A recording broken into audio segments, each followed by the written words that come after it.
Hey everyone, so just stopping in, give you a quick update on this pouring that I did the other day. I just actually came back to it. Had a little bit of a runoff over here. So that's going to need to get cleaned up. Probably might have to use something else than this, but I'm going to try.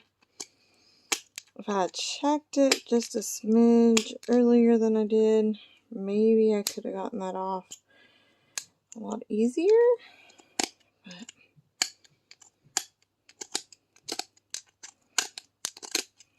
it's coming. It's not bad. No, it looks a lot better. I might, with this piece, just to hide that blemish that is right there, I just gold rim it. And that would hide the little blemish that is there. Or I could throw on a little bit of clear and that would clean that up. I just didn't do bad. This one got some runoff on it, but it's not like sharp or anything, so that really doesn't bother me. Really, other than that, I think that was it for that one. That one looked pretty good. So I might do a gold rim around here. I think that would be really pretty. Maybe I'll do silver. I don't know, I'll think on that one. I don't want to just jump in and do it. Onto this little guy. He came out pretty good. I didn't really have any runoffs. He's going to need a layer of clear on the back just to finish sealing these leaves in. And his stem is still a little bit sharp and has a raised edge, so we got to get that filled in. So that's good. This was our all pour, our leftover pour. So we're not going to take it out yet. That's looking good. It's looking cute. I've never used that mold, so that'll be fun. This guy, he still has some pretty good sharp edges up here raised, so I'm going to do one more layer with him of the clear. He's a thick coaster, but it'll be okay. This one looked really good. I'm not going to pop it out of the mold just yet. It nearly filled this entire mold. I think this spot right here is the only spot that it's, you probably can't even tell because I can just feel it. It's a little bit lower than the mold. So probably what I'll do is I'll do a nice copper or fall color, just really thin on the back and let that cure up and then clean up the edges and he would be good. This one came out also really good. We've got some sharpness happening. And I was going to start cleaning these up and I was like, nope, pause. We need to get content. So I stopped myself and turned on all my lights so that you'd be able to see. Clean these up.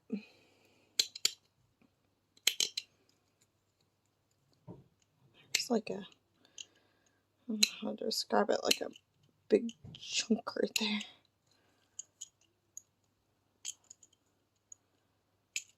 I like going that direction as well. Yeah, I think that's better.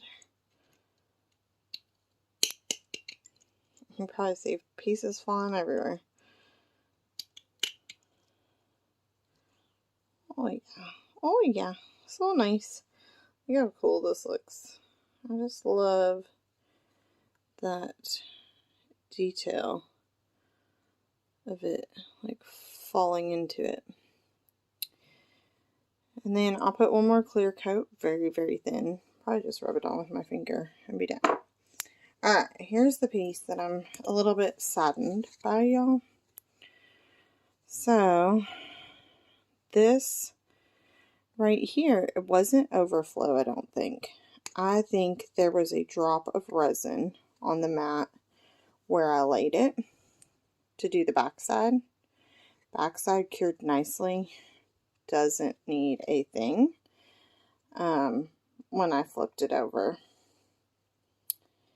And actually it might have been run off because now I can see I don't think it will come through really on the camera, but there's just, you can see how this is more matte right here. So should this, and it's shiny. That means we had a little bit of runoff and it seeped underneath. So we're going to see what we can do to get that off. And actually, I want to find my other tool.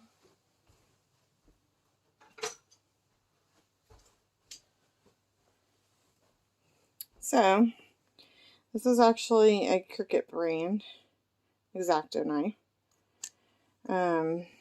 I like it a lot. It's super, super sharp. So you're going to have to be really, really careful. But sometimes you can get up under it enough without scratching the... I'm going to try to do this where you can see it on camera, but it might be a little bit hard. But I got to be safe too here. Basically, if I just put the tip of the blade up underneath it and slowly work my way up under,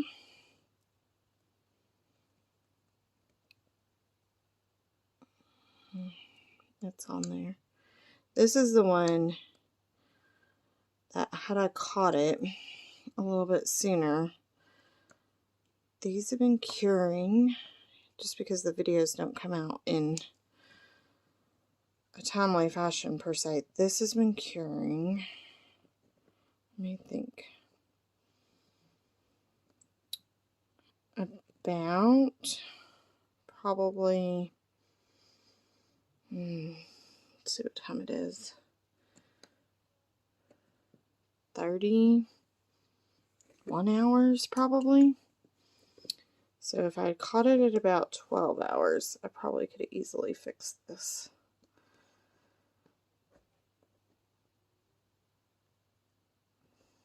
It's starting to shift. Basically, I'm just trying to get up underneath it. You can see I've started. I'm going to start with it. And truthfully, it's not the best for your fingernails, but I'm just using my nails to kind of help that along. As you can see, I have not much of a nail anyway, so.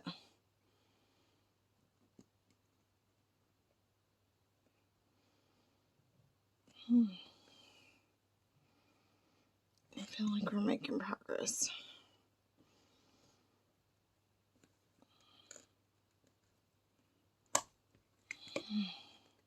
I don't want to go too deep underneath to do too much scratching. Oh, that big old chunk just like crumbled in my hand.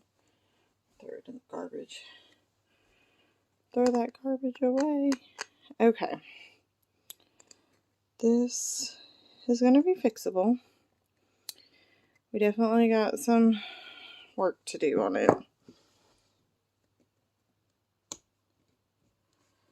Just to kind of clean it up.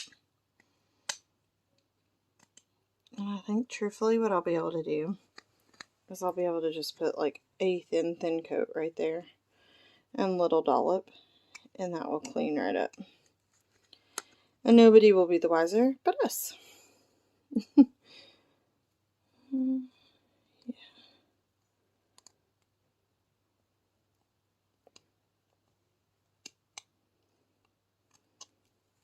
Sorry, I had it too close to my body just so that I could get the angle I needed to trim up around there. Let me try one more. A little bit. I'm not doing this very hard by any means, just what I don't want to do, like, of course every mistake is fixable, but you gotta get creative. But what I don't want to do is to accidentally take the knife and actually go across the piece and do a big old scratch. I'd be able to fix it, just would not be a fun one to have to do. Okay, let's let the camera try to refocus here. There you go. You can see it just looks like it got chipped now. So I think I can just put a really small piece of resin in there and cure that up, and it'll be good as new. I'll probably even try to do some UV resin on it. I feel a little bit better. Last thing I wanted to show you guys, because I was going to clean this up, and then I was like, no, I have to show them. Okay, so remember I left these on the mat just to show you how easily they literally pop off. So I just take my finger and go up under it, and it's off without hardly any force at all. I wouldn't use a knife on your mat because you would probably, you know, scratch your mat up. But look at that, just came right up. But if you had something that was dull, I could probably use one of these little tools just to kind of get up under it potentially, but you don't even need that. Comes right up. Then, because I was running out of time on the last video, I tried something. Some people take their silicone mixing cups, and instead of cleaning them, they put them upside down on their mat and let it drain essentially to the bottom or to the top in this scenario when you flip it back around.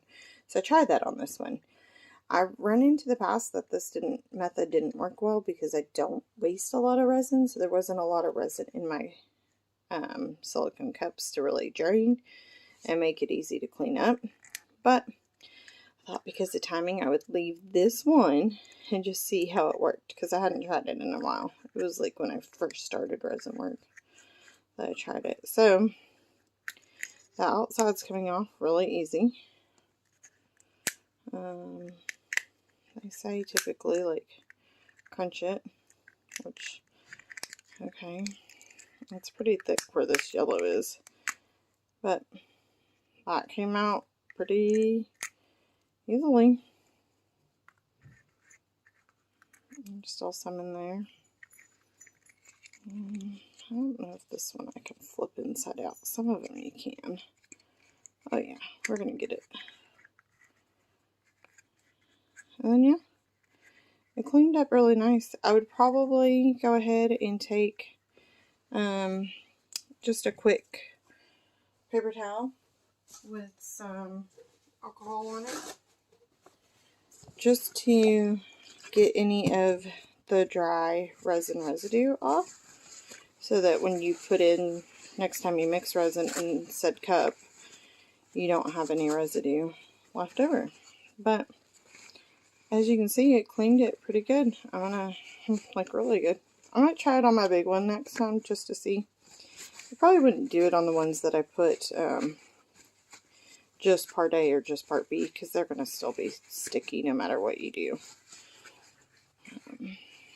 But yeah, although maybe it would work. I don't know. I might have to experiment just to see. But that did work pretty good.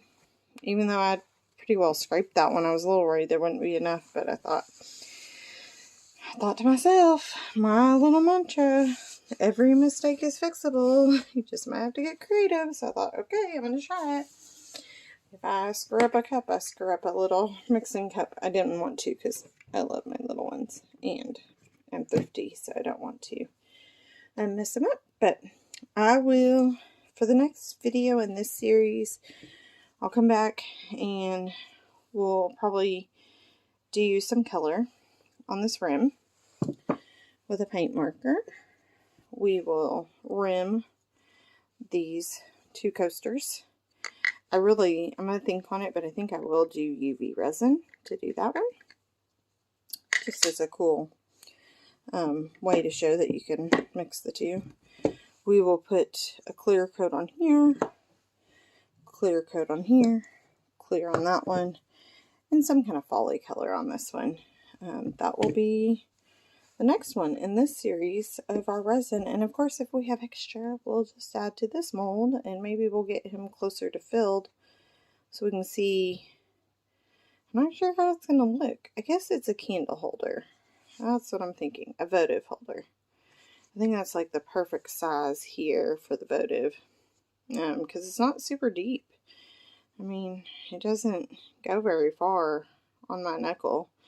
I think I have pretty normal hands, so I don't know, but Yeah, it doesn't go very deep, and it's pretty thick around here. So I would guess that it must be a votive holder. But we'll try it. We'll see. And what we come up with. Hope everybody's doing well, having a good time, good week so far. And I will be back soon to do the next series of this one. Thanks.